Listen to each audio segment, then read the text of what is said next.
warahmatullahi wabarakatuh. Alhamdulillahi rabbil alamin. Wassalatu wassalamu ala asrafil anbiya'i wal mursalin Sayyidina Muhammadin wa ala alihi wa sahbihi ajma'in. Amma ba'd. Para pemirsa kaum muslimin muslimat yang dirahmati Allah Subhanahu wa ta'ala.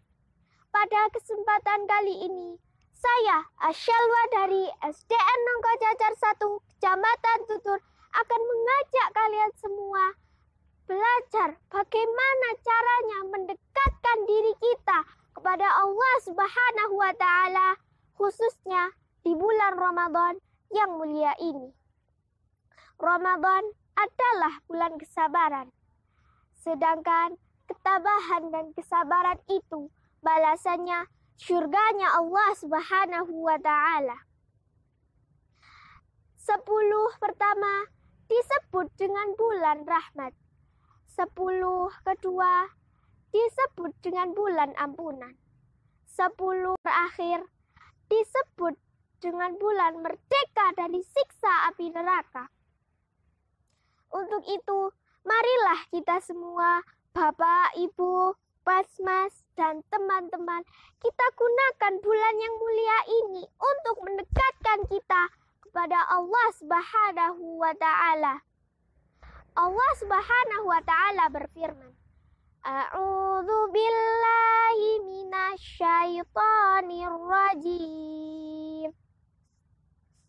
Wa ma khalaqtul jinna wal insa illa liya'budun. Yang artinya, dan tidaklah aku ciptakan jin dan manusia kecuali untuk beribadah kepadaku. Quran Surat Az-Zakariyah ayat 56. Perintah ini mengandung maksud bahwa seluruh ibadah merupakan sarana bagi umat manusia untuk dekat dengan Sang Maha Pencipta, yakni Allah Subhanahu wa ta'ala. Lah, bagaimana caranya? Marilah kita simak bersama-sama ulasan yang akan saya sampaikan. 1. Dengan cara mendirikan sholat. Walaupun kita dalam keadaan berpuasa, sholat harus tetap terjaga. Jangan gara-gara kita berpuasa, kita malas dan tidak mendirikan sholat. Karena apa? Bapak, Ibu, teman-teman, karena sholat adalah tiang agama. Jika kita mendirikan sholat, berarti kita telah mendekatkan agama kita. Namun, jika kita meninggalkan sholat, berarti kita merobohkan agama kita sendiri.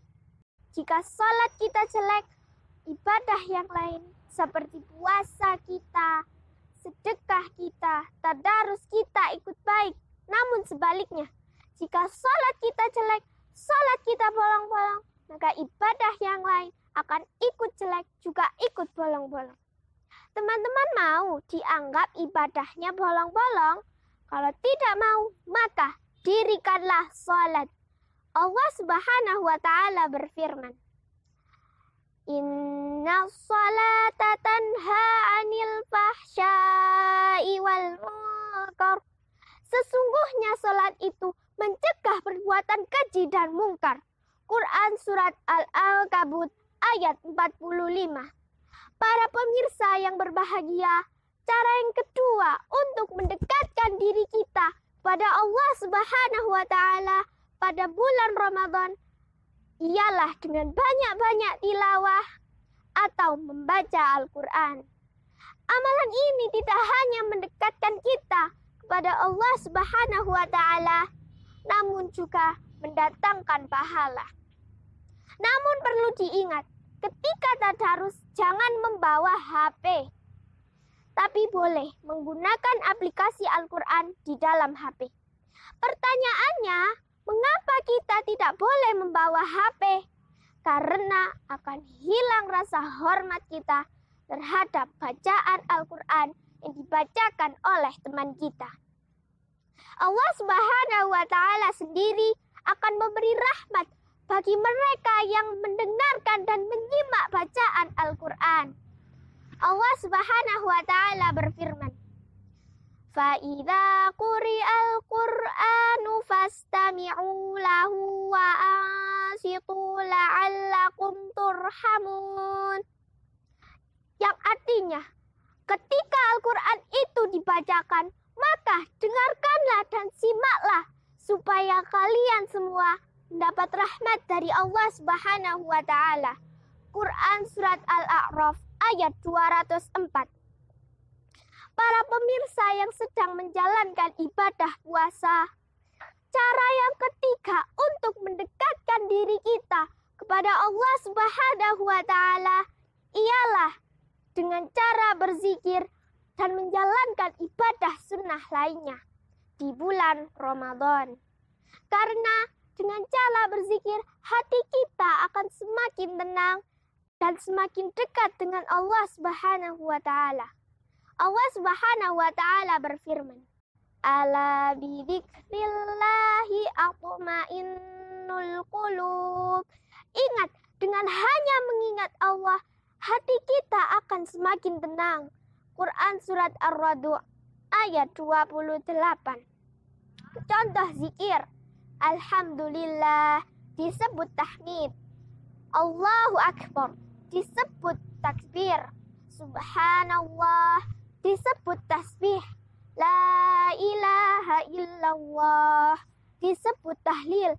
Untuk itu, marilah kita bersama-sama berzikir supaya hati kita semakin tenang dan semakin dekat dengan Allah Subhanahu wa Ta'ala. Subhanallah walhamdulillah wala ilaha illallah wallahu akbar. Para pemirsa yang masih setia, kiranya demikian yang dapat kami sampaikan. Semoga bermanfaat bagi kita semua.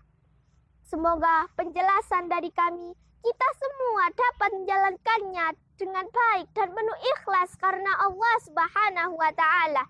Sehingga puasa tahun ini dapat mengantarkan kita ke derajat yang paling mulia, yakni derajat muttaqin. Mohon maaf apabila ada kekurangan. Kami akhiri. Wassalamualaikum warahmatullahi wabarakatuh.